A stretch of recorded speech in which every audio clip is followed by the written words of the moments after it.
Welcome to the last video in the series. In this video we're gonna look through the highlights from the last round of play, the fourth round, and then go through the globalization phase to finish the first half of the game. Here's an interesting detail worth looking at. The EU draws the terror alert development event, and this triggers the terror threat check. And this is done as follows. We go here to the player mats and just have China do the terror alert check first. They've got one level of terror threat as shown here on the so-called threat track. So they need to roll on 1d6, roll 2 or higher to pass this, and they may spend resources to generate the die roll modifier. If they don't pass the die roll, then they lose 1 victory point. So even though the likelihood is small, in practice the players seem to prefer to spend resources if they can. So China here goes into debt just to avoid that danger of losing a victory point. And so each power has to do this check. Next up we've got the United States with 2 levels of terror threat. It's worth noticing that each power has in their deck a card, such as here the American Dream from the US deck, that allows them to avoid the effects of a check. So if they hold this card in their hand, which the US now does, they can just reveal it and discard it now to avoid the check altogether. So that's what the US does there. And the EU's got 2 levels of terror threat to check against as well. They will discard one of the opportunity markers they hold, which is 2 resources worth. So they add 2 resources, and then they spend those resources, one of those resources to generate one point of die roll modifier. So only on the roll of a 1 they fail this check, and the roll is a 6, so that is fine. And the Russians, they didn't have any terror threat levels to check against, so the EU turn is, in this case, continues normally. The situation in Africa comes to a head. So we notice here the pivotal event marker is in the final box of the track, and if it moves out of it, then each space in Africa is scored for control. And the marker here moves as a reminder from previous videos. It moves whenever a world event is resolved in the space. There are no world events left there currently.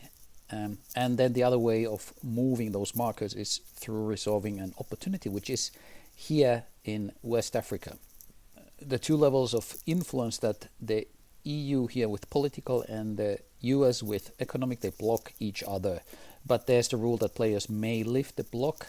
They may negotiate and agree to lift the block in order to allow the other player the necessary level of influence there without blocking to resolve, in this case, for instance, the opportunity, which would then trigger the pivotal event.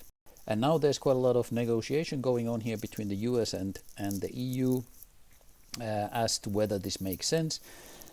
I find difficult to play these negotiations since I'm playing all 4 sides in this example of play. But we can imagine the following. So the US agrees to lift their block. The EU picks up the opportunity, puts it on the player mat, and draws a replacement here. The pivotal event is scored. And so the EU with control here in North Africa is clearly scoring 1 victory point from there. So we increase from 6 to 7 here on the track. In East and Central Africa, it's China in the lead. So China gets a BP going from 4 to 5 here on the edge track. And then we've got West Africa. So here's a tie. So again, the question is, there's blocking happening. The US may now agree to lift their block, or the EU could indeed agree to lift their block and give the US control here.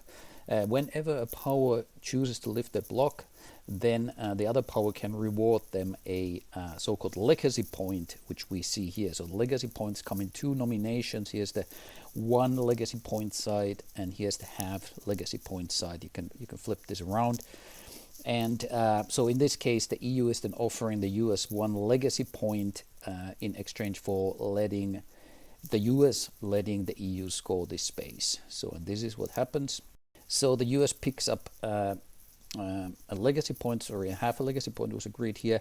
They have already won another half from a previous turn. And so when it's the US turn, they can turn these 2 half legacy points into a victory point, which the US is likely to do during the next turn. And so the EU pulls ahead from 7 to 8 victory points then as a result of the Africa scoring card. Let's have a quick look at a move from the EU during their turn. So they play this EU expansion event card to add resources according to the economic influence track. So what does this mean? Well, this refers to the EU economic influence track here on the EU player mat. And here you can see slots, empty slots for economic influence that the EU already has somewhere on the map. And each slot has a number. So now this card here scores or adds resources to the EU equal to the number shown here. So 3.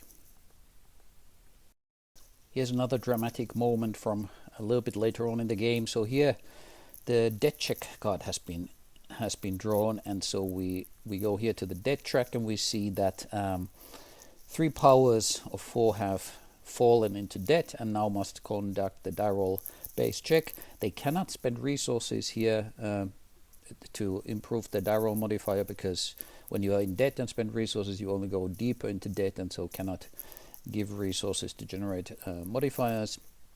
And then we roll some dice. So the US rolls a 3 and is okay. Russia unfortunately rolls a 1, so loses a victory point. Russia is falling behind quite radically here. And then finally China clears easily with the 5. Here's a little bit of action from the US turn. So I mentioned earlier that they have the 2 half legacy points, which they now proceed to score, discard them and turn them into 1 victory point. So pulling even with the EU here at 8 points. The first thing the US does on their turn is to play Benevolent Hedgeman. The card has the event option here to resolve a world event, and this is the first US command and the first card of it, so this is possible to be used. And so they go down here into Arabian Peninsula, and the Bin Laden world event is resolved using the NATO influence. So here technically the US could now pick up 2 points from this, having resolved Bin Laden with the military influence here. But since it's a NATO military influence, and NATO military influence is always subject to the use,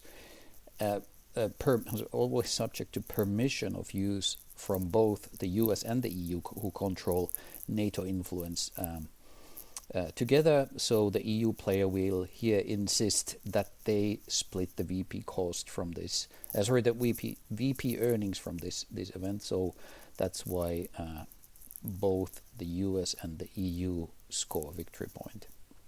During the Russian turn, there's a little bit of light at the end of the Russian tunnel.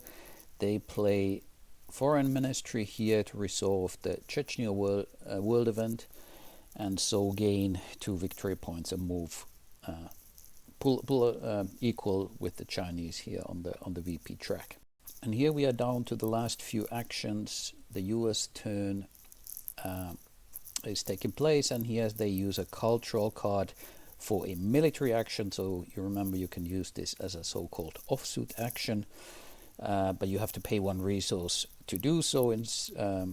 And so US is using it here as a military action, reducing the Chinese military influence by 1 there. And as a result of the context action, tension is placed into the Asia Pacific space, but this reduces the Chinese military influence there. So the upcoming strategic contest during the globalization phase is a little bit easier for the US. So that's the reasoning here. So having gone through the last 4th round of action phases, we move into the globalization phase, and we go through the segments of the globalization phase now in order. The first segment is to simply to earn resources.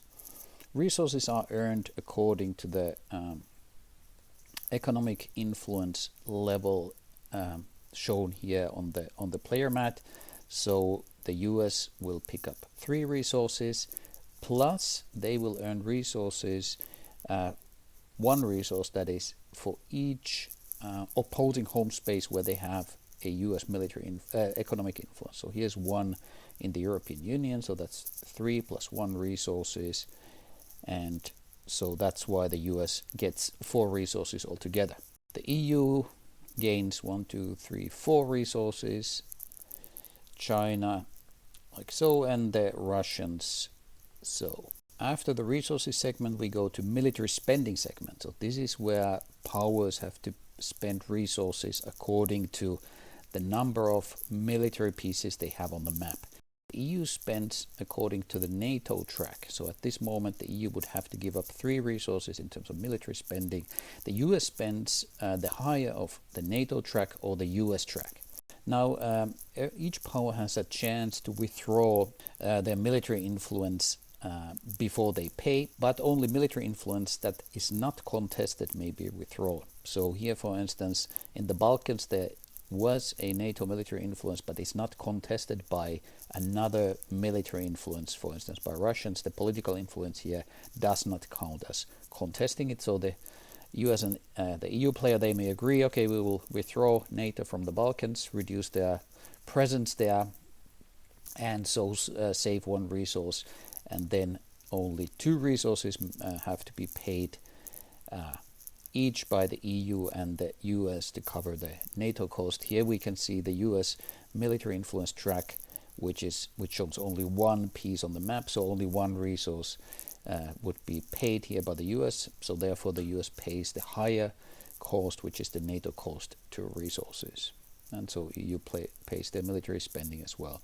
China has here 1 military influence to pay, so they've just deducted 1 resource, and Russians have nothing. Next we move into the strategic posture segment, looking for spaces where there is military influence both of an authoritarian and a democratic power, and this is the case here in Asia Pacific with the US and the Chinese military influence there. A strategic posture contest is resolved by rolling dice, and as in so many other contexts in this game, players may first spend resources to generate die roll modifiers.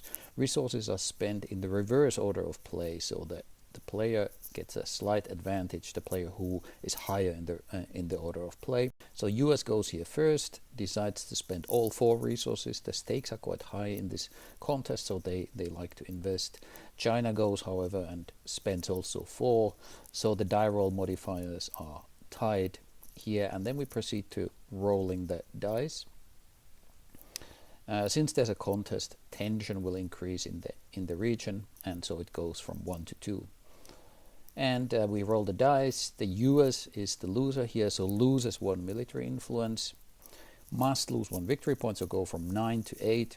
Next up, we briefly set or reset the order of play here. So this is the same reset as happens between rounds of play. And then finally we have the world event segment. So this is an interesting one. Here we look at world event cards, which are these half-size cards on the map that have not been resolved during the previous rounds of play, and we execute the red part here of the card. So here, for instance, shipping routes threatened hits at powers who've got most economic influence on the map. This is the EU and the US, so both of them will lose 1 victory point. So suddenly the game is getting a little bit closer again. The democracies were doing a good job at resolving various world events, such as the Bin Laden one, but the shipping routes, didn't get the attention that they may have deserved, and so this is the consequence. The world event remains on the map, so it will have that effect again at the end of the next round of play and during the next globalization phase, if not resolved before then. That was the only world event left on the map. Everything else got resolved during the first few rounds of play, so we move to the reset step of the globalization phase. During the reset, a couple of things happen. So you will remember there are these various horizon event cards here on the map. Some of them are reactions, some of them are event options, some of them are here these development cards, and now each one of these is removed unless a power offers to pay to keep the card on the map. EU decides to pay only for their own Angela Merkel or the Wirtschaft reaction ability here in the Middle East, because EU is sensing that the Middle East pivotal event may be getting resolved at some point soon, so they want to keep their reaction ability in play. And so we go through all the cards and pay whoever wishes, and this is what the results look like. So here, for instance, the Russians have decided to leave Alba here on the map because it's got quite an interesting event option. It can create one of those strategic poster contests that we just saw here in Asia Pacific, and so the Russians want to keep that threat going. Otherwise, we've got the US also present here, supporting a regional friend, as it says on the card, here in the Middle East, and China has a nice event here in Europe. The next thing to do in the reset part of the globalization phase is to reset the developments draw deck. So we will drop all 4 check cards into the deck and then shuffle any remaining cards from the first round. There were 7, I think, go into the deck, and then those cards that got played during the first round, we take then the remaining missing cards, such that we have a 16 card development draw deck going into the second half of the game. And finally, we draw new world events onto the map. So at the start of each set of rounds, 6 world events need to be on the map. We have the shipping routes event there, so 5 more will enter play.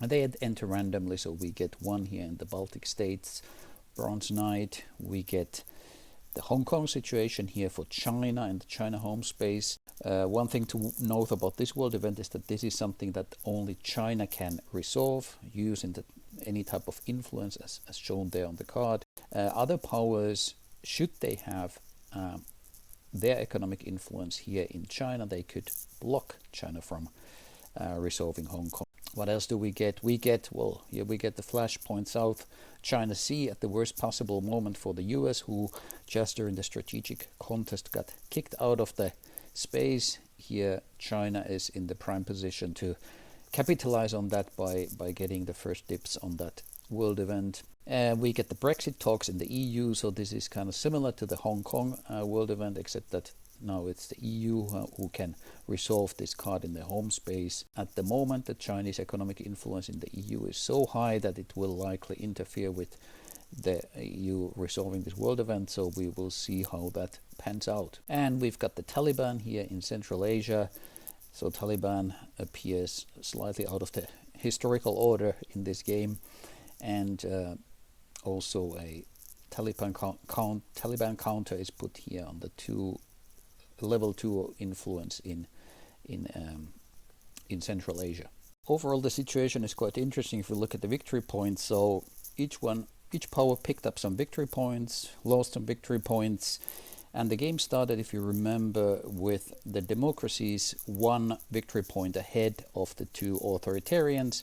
If we look at the situation now, the US is 2 points ahead, and the EU is here even 3 points ahead. So they've, on the whole, managed to increase their lead a little bit. There are some interesting world events now on the map and some regions to be scored, so it remains to be seen how this game pans out. So with that, I'm going to conclude this example of play, and I hope you enjoyed it. I hope you got a good impression, and I'll be sure to record further videos in the future as further tweaks to the game system maybe still taking place. So I like to record these videos to show you what's been happening.